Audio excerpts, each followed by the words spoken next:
नमस्कार, स्वागत है आपका। दिल्ली 24 भारत देख रहे हैं आप और मैं हूं आपके साथ लता। बुलेटिन की शुरुआत करेंगे अहम खबर के साथ। भारत एक बार फिर से अंतरिक्ष से समुद्र की निगरानी को नई ऊंचाई पर ले जाने वाला है।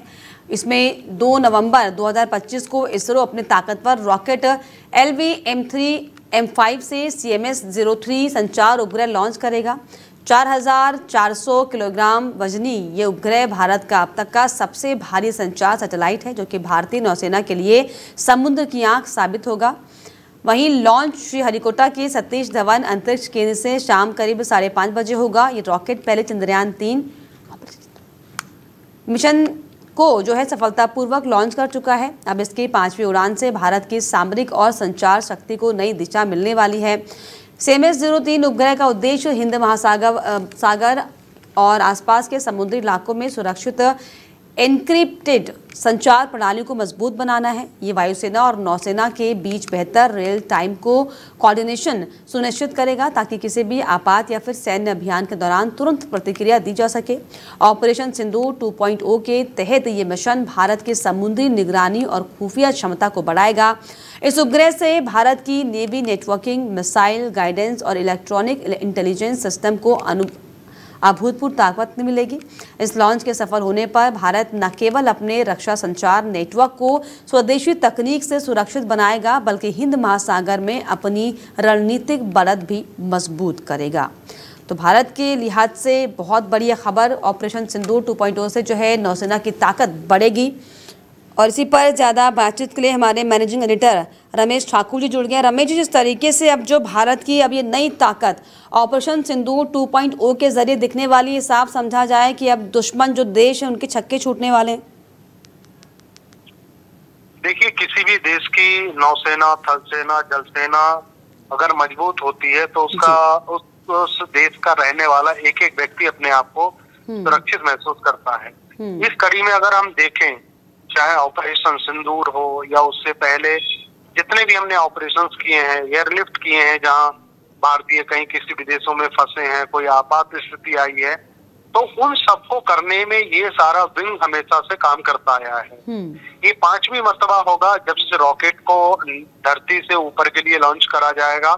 और सबसे बड़ी बात इसमें ये है, ये इतना बड़ा वाहक है, इतना बड़ा वजनी है, जो वजन ले जाके ऊपर चला जाएगा। पिछली चंद्रयान 3 जब लॉन्च करा गया था, उस समय भी पैरेलल इसको भी रवाना करा गया था कि ताकि कोई कर पुर्जे या किसी तरीके की कोई चीज की जरूरत पड़े तो ये सारी जरूरत को ऊपर अंतरिक्ष में पूरा कर दे।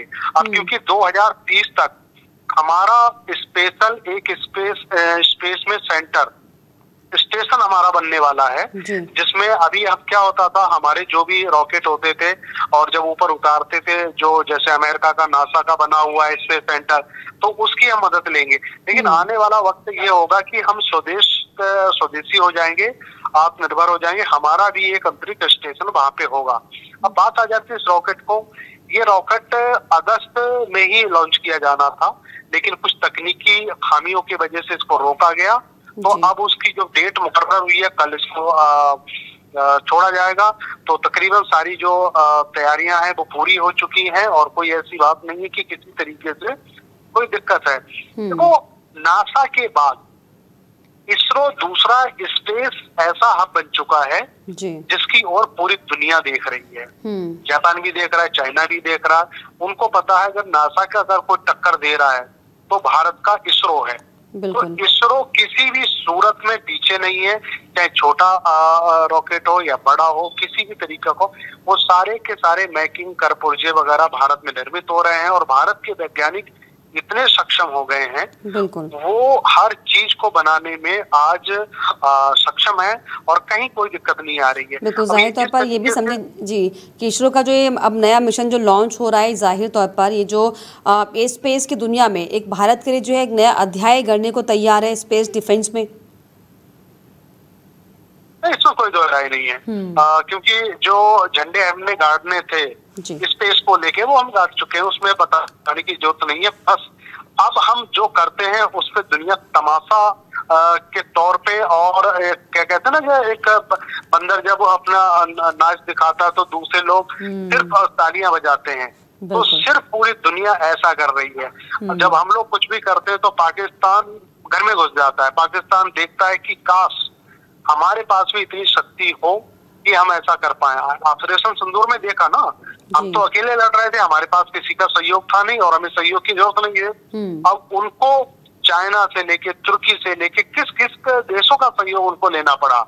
अगर डायरेक्ट हमसे अगर वो लड़ाई करता तो लता जी को आपको पता है कि 24 घंटे में भारत का जो नक्शा है, जो पाकिस्तान का नक्शा है इतिहास से, वो भी मिट जाता। तो ये चीज जानता है जिस तरीके से रॉकेट को मेकिंग किया गया है। ये तीसरा हमारा देश ऐसे बन गए हैं जो इस तरीके के रॉकेट को लॉन्च कर रहे हैं, जिसको खुद बनाया है और खुद हम अपनी तकनीकों, स्वदेशी तकनीकों से इसको ऊपर छोड़ रहे हैं। चलिए, बहुत शुक्रिया आपका।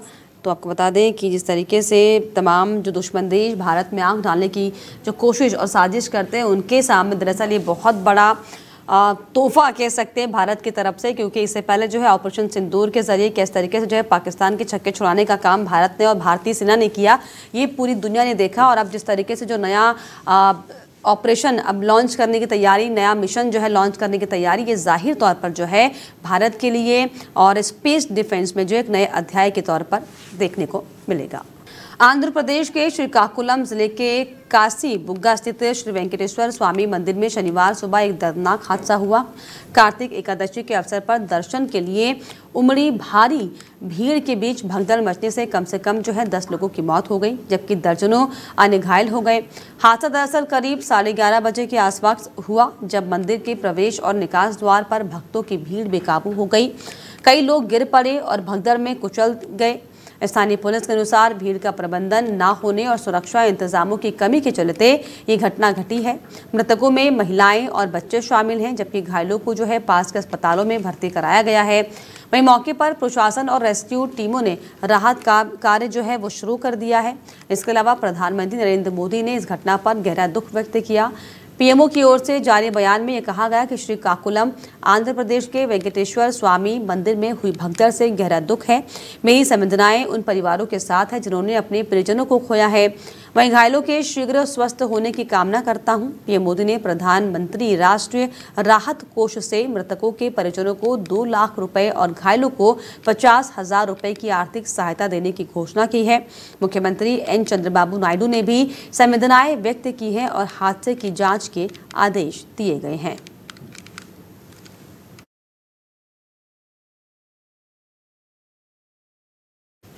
तो आंध्र प्रदेश में दरअसल आपको बताएं कि मंदिर में भगदड़ से 10 लोगों की जान जाने की खबर सामने आई है। हादसे पर पीएम मोदी ने शोक जताया है और इसके अलावा जो है प्रदेश के मुख्यमंत्री ने भी जो है इसमें दुख जाहिर किया है।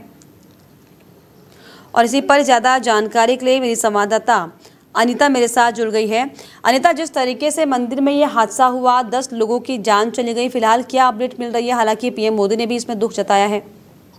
जी बिल्कुल, मैं आपको बता दूं लता जी कि ये बेहद ही दुखद घटना है और अभी तक 10 लोगों की जान चली गई है। तो प्रधानमंत्री मोदी और साथ ही यहाँ के जो सीएम है उन्होंने गहरा दुख व्यक्त किया है और पुलिस प्रशासन लगातार जो घायल हुए हैं उनको अस्पताल में भर्ती कराया जा रहा है। जी लता जी। बिल्कुल, हालांकि जो घायल हैं उन्हें अस्पताल में भर्ती कराया गया। नीता, ऐसे में हालांकि सुबह ये हादसा हुआ था, जिला प्रशासन भी अब इसमें लग गया होगा कि किस तरीके से हादसा हुआ। हालांकि लापरवाही इसमें सामने आ रही है। ऐसे में जिला प्रशासन क्या कुछ कह रहा है? क्या कोई प्रतिक्रिया, ये जो बड़ी लापरवाही हुई है किन कारणों से हो गई, ये कुछ सामने आया है क्या? जी, ये बताया जा रहा है कि अचानक से ही श्रद्धालुओं की भीड़ बढ़ गई, जिस वजह से ये बड़ा हादसा हुआ है। और ये कोई पहला हादसा नहीं है, इससे पहले भी आप देख सकती हैं कि 8 जनवरी 2025 को भी ऐसा हादसा हुआ था। 4 जून बेंगलुरु में जब आरसीबी की आईपीएल जीत में भी इस तरह से जुलूस निकला था और भगदड़ मच गई थी। उस दौरान भी आपने सुना होगा और आप काफी अच्छे से जानती होंगी कि भगदड़ के दौरान काफी लोगों की उस समय भी जान गई थी। चलिए, बहुत शुक्रिया आपका अनीता तमाम जानकारियों के लिए। तो आपको बता दें क्योंकि इससे पहले भी जो है कई ऐसी घटनाएं सामने आ चुकी हैं जब इस तरह से भगदड़ हुई है। हालांकि ये जो आस्था और श्रद्धालुओं की जो भीड़ दिखाई पड़ी थी मंदिर में और मंदिरों में जो है व्यवस्थाएं होने की वजह से ये जो मौत हुई है, जो भगदड़ हुई है, इसको लेकर प्रधानमंत्री नरेंद्र मोदी से लेकर जो प्रदेश के मुख्यमंत्री उन्होंने भी शोक जताया है और इसके अलावा जो परिजन हैं उनके लिए जो है मुआवजे का भी ऐलान किया गया है।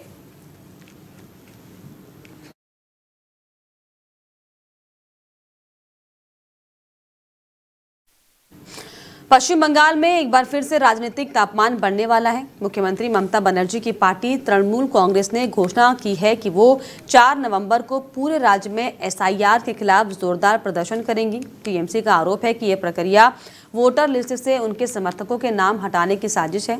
पार्टी का कहना है कि एसआईआर के नाम पर जनता के वोट के अधिकार से खिलवाड़ किया जा रहा है।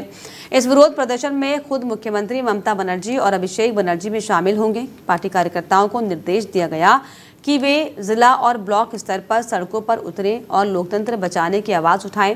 टीएमसी नेताओं का ये कहना है कि चुनाव आयोग को निष्पक्ष रहना चाहिए और किसी भी राजनीतिक दबाव में नहीं आना चाहिए। अब देखने वाली बात यह है कि क्या यह आंदोलन ममता बनर्जी के लिए राजनीतिक बढ़त साबित होगा या फिर केंद्र के खिलाफ एक और टकराव का मोर्चा बनेगा।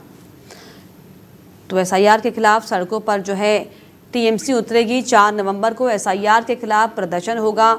वोटर लिस्ट विवाद ने कैसे जो है सियासी हलचल मचा दी है, इसकी बानगी साफ तौर पर दिखाई पड़ रही है, जहां पर अब ममता बनर्जी ने जो है सड़कों पर उतरने की तैयारी कर ली है। हालांकि एक तरफ जिस तरीके से राहुल गांधी एसआईआर पर मुखर होते दिखाई पड़ रहे हैं, तो वहीं अब जो ममता बनर्जी की तरफ से सड़कों पर उतरने की बात कही जा रही है, वाकई जो है कई सवाल खड़े करती है कि आखिर एक और जहां इंडिया गठबंधन के दल के नेता एसआईआर पर जांच की बात करते हैं, वोट चोरी के आरोप सरकार पर लगाते हैं, तो अब जब एसआईआर पूरे देश में होने की बात हो रही तो आखिर क्यों जो है अब नई सियासी हलचल मचती हुई दिखाई पड़ रही है।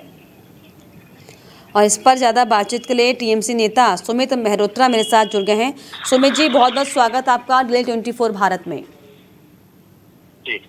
सुमित जी, इस तरीके से हालांकि एक तरफ जो है महागठबंधन ये कहता है कि एसआईआर पर जो है जांच होनी चाहिए, पूरे देश में आप एसआईआर करवाइए।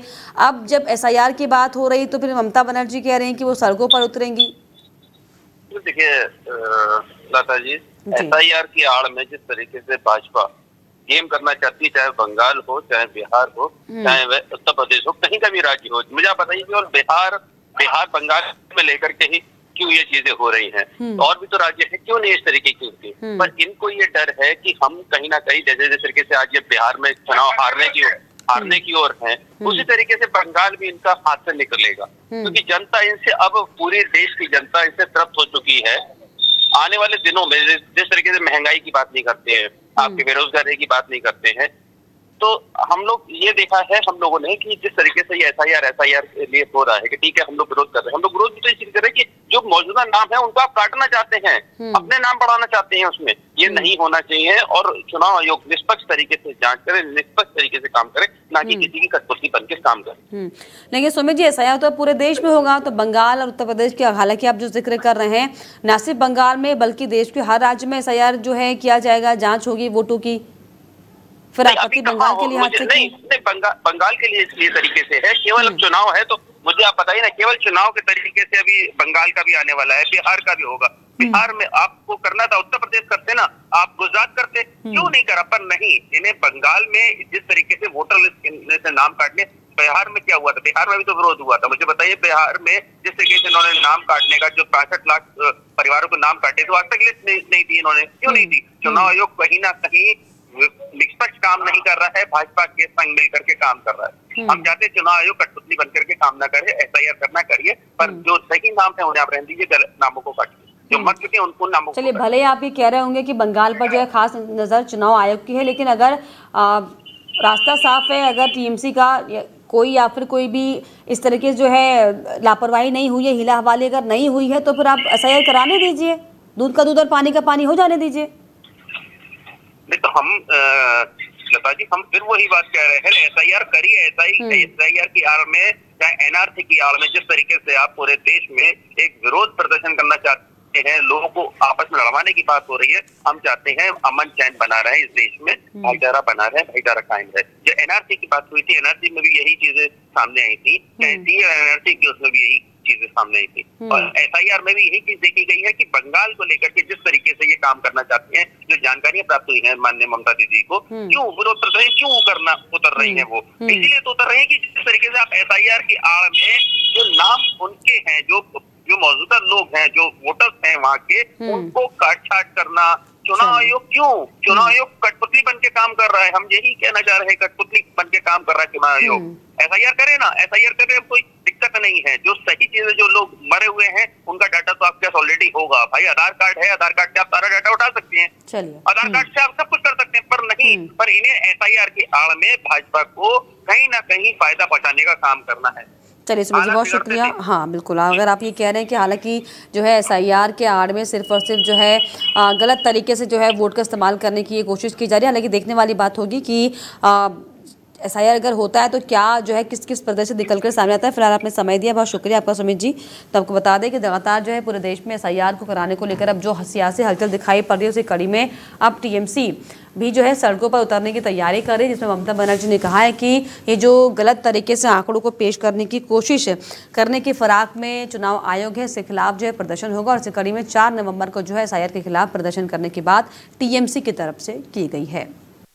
बिहार विधानसभा चुनाव 2025 के पहले चरण के मतदान के लिए अब महज कुछ दिन बचे हैं। उससे पहले राजनीतिक दल चुनावी प्रचार में अपनी पूरी ताकत झोंक दे रहे हैं। शनिवार को राघोपुर विधानसभा क्षेत्र में अपने भाई तेजस्वी यादव के लिए रोहिणी आचार्य ने जो है चुनाव प्रचार किया। राघोपुर में कोई कमी ना रह जाए, इसके लिए उन्होंने कमान संभाली है। राघोपुर के कई इलाकों में घूम घूम कर प्रचार कर रही हैं।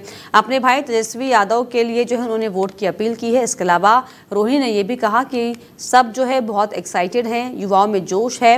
ये हमारे लिए सौभाग्य की बात है कि भाई तेजस्वी यादव ने 5 लाख रोजगार दिए।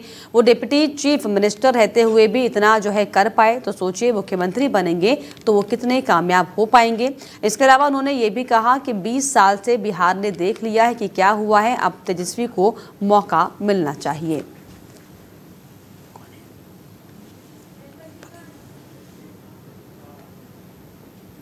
और इसी पर ज़्यादा बातचीत के लिए सैफ अली खान प्रवक्ता आरजेडी मेरे साथ जुड़ गए हैं। सैफ अली जी, जिस तरीके से जो कॉन्फिडेंस आरजेडी का दिखाई पड़ रहा है सड़क पर, और जिस तरीके से अपने भाई के पक्ष में जो वोट की अपील करने के साथ साथ जो है मुख्यमंत्री का मौका दीजिए जो बयान देते हुए दिखाई पड़ रही है, क्या लग रहा है किस तरह का माहौल बिहार में दिखाई पड़ रहा है?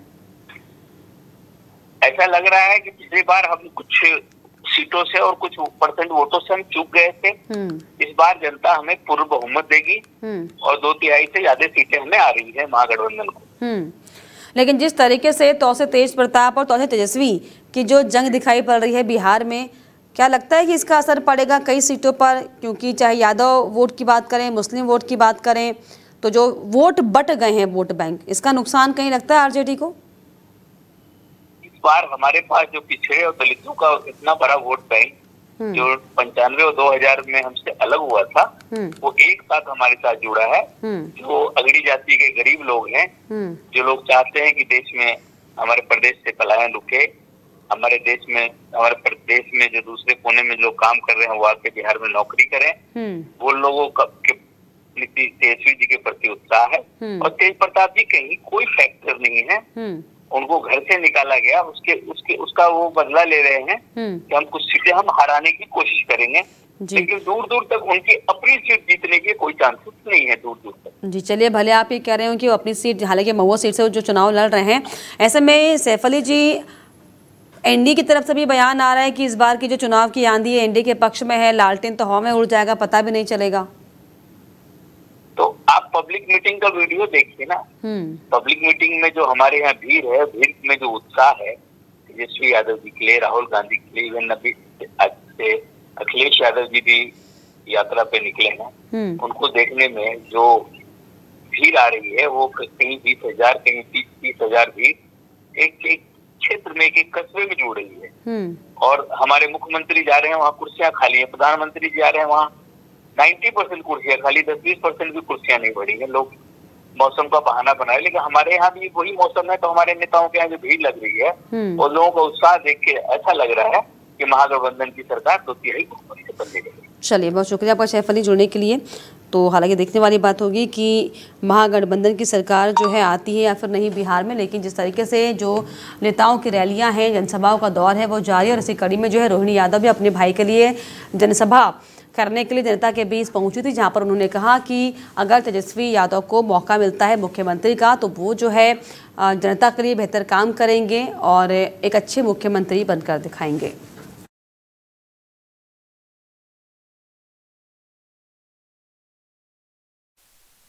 राष्ट्रीय सुरक्षा सलाहकार अजीत डोभाल ने बड़ा बयान दिया। उन्होंने कहा कि भारत में आतंकवाद पर नियंत्रण कर लिया गया है और देश में आखिरी बड़ी आतंकी घटना जम्मू कश्मीर के बाहर 2013 में हुई थी।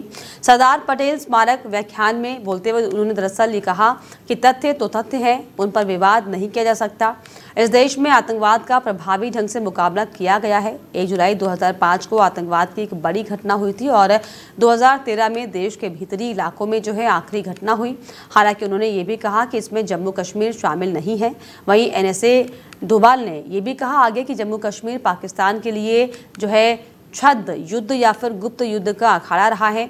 ये एक अलग खेल है। इसके अलावा पूरा देश आतंकवादी हमलों से सुरक्षित रहा।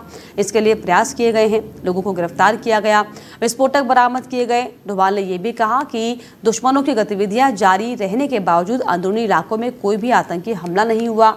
2014 के बाद से वामपंथी उग्रवाद में भी जो है तेजी से कमी आई है। दुश्मन बहुत सक्रिय रहे, लेकिन सौभाग्य से अंदरूनी इलाकों में कोई आतंकवादी घटना नहीं हुई है। वामपंथी उग्रवाद 2014 की तुलना में 11% से भी कम क्षेत्रों में सिमट कर रह गए हैं। और इसी के साथ इस बुलेटिन में फिलहाल इतना ही। देश और दुनिया की तमाम खबरों के लिए आप देखते रहिए दिल्ली 24 भारत। नमस्कार। सत्ता की हर चाल पर हमारी नजर, जनता की आवाज सबसे पहले, सच की पड़ताल करेंगे हम। क्या छपा क्या छिपा, राजनीति के खेल का पर्दाफाश, जहां राजनीति को परखा जाता है जनता की कसौटी। राष्ट्रहित है हमारी प्राथमिकता, जहां बॉलीवुड की चमक भी सच्चाई से टकराती है। दिल्ली 24 भारत पर।